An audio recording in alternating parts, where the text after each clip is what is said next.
everyone, welcome back to the session of compiler design. Myself JL Shravanti from Vignans Nirula, working as assistant professor in the department of CSE.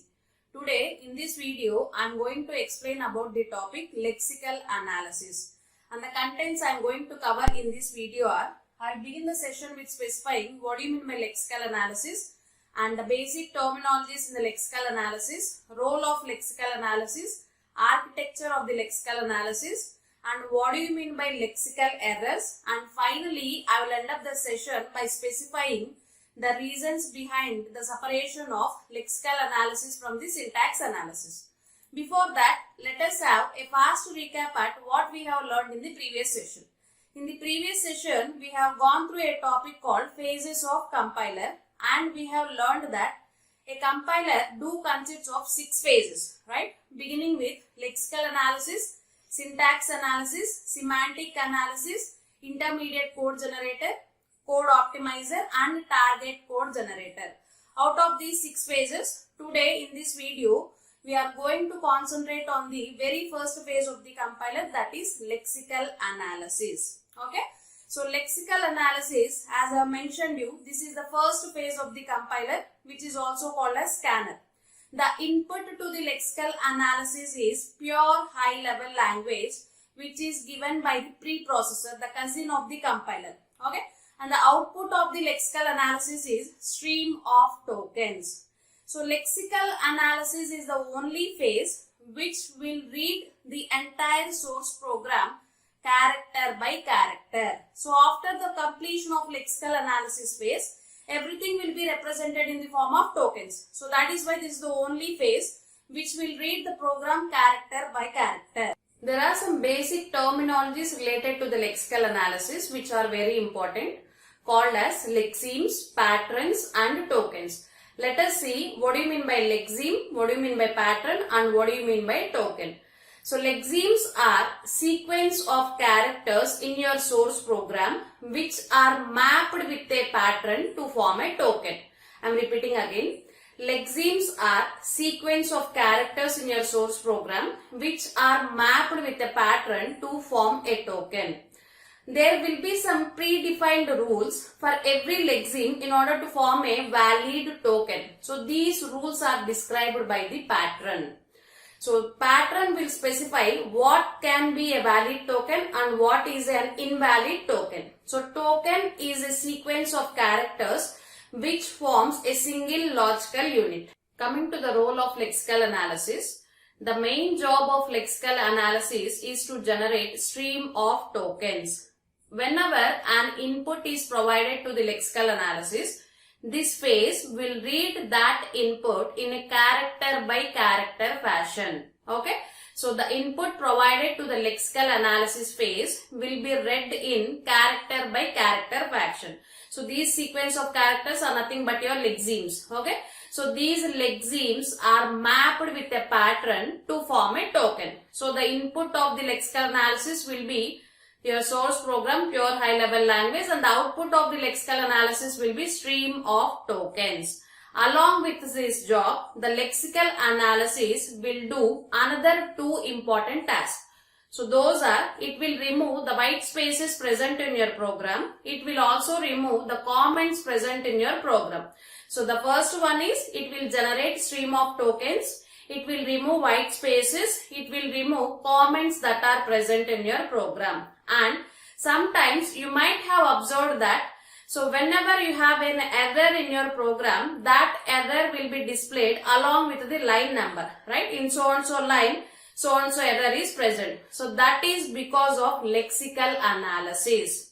So the job of lexical analysis is to read character by character entire source program. So that means it will count the number of lines in your source program. That is why whenever an error is displayed, it will be correlated with the line number. Okay.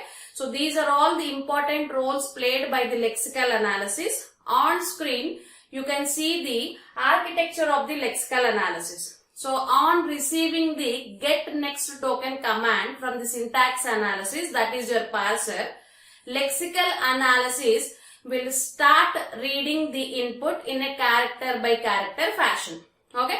So these tokens are supplied to the syntax analysis. The job will begin only after receiving the get next token command from the syntax analysis. Okay. So on receiving the get next token command from the syntax analysis, which is also called parser, the lexical analysis will start reading the input in a character by character fashion.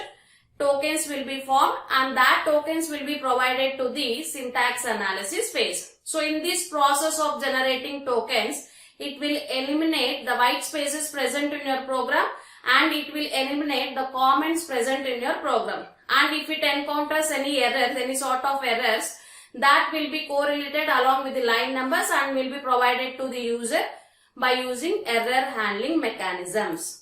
The errors that arise in the phase lexical analysis are said to be lexical errors. I am repeating again. The errors that occur in the phase of lexical analysis are said to be lexical errors. So these are sequence of characters which cannot be claimed as, which cannot be represented as valid tokens. Okay. So something like misspelled identifiers, misspelled keywords, misspelled operators. Okay. So these are all can be treated as lexical errors. We do have some error mechanisms, error recovery mechanisms in order to rectify these lexical errors. Something like removal of the starting character from the input, removal of the successive characters from your input until a valid token is formed. So replacement of a character, insertion of a character. So these mechanisms can be followed in order to rectify the lexical errors. I'll end up this session by discussing why to separate lexical analysis from the syntax analysis phase.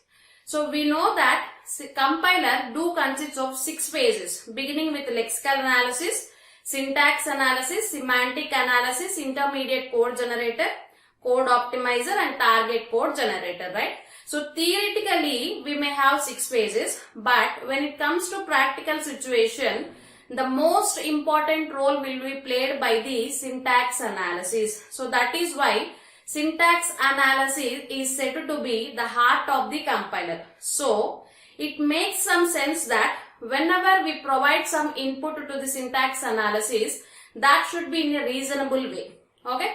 The input to the syntax analysis will be given by the lexical analysis, right? If you remember the diagram of phases of compiler, the output of one phase will be given as input to the second phase, the next phase, right? The input of the syntax analysis will be given by the lexical analysis. So there are some reasons why to separate lexical analysis from the syntax analysis. First one is in order to simplify the process. Since syntax analysis plays very important role in the compilation process, we need to provide some valid information to the syntax analysis. Okay.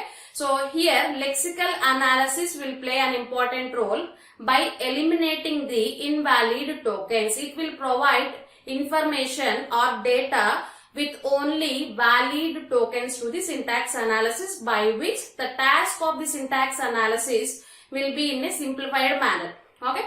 So the second one is in order to increase the efficiency of the compiler. And the most important third one is in order to improve the portability, which means, so generally the phase syntax analysis, the phase lexical analysis will hold some restrictions when it comes to the portability option. Okay.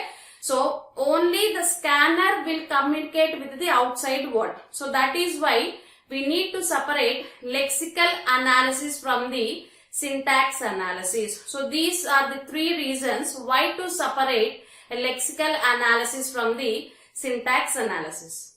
Thank you all for watching the video.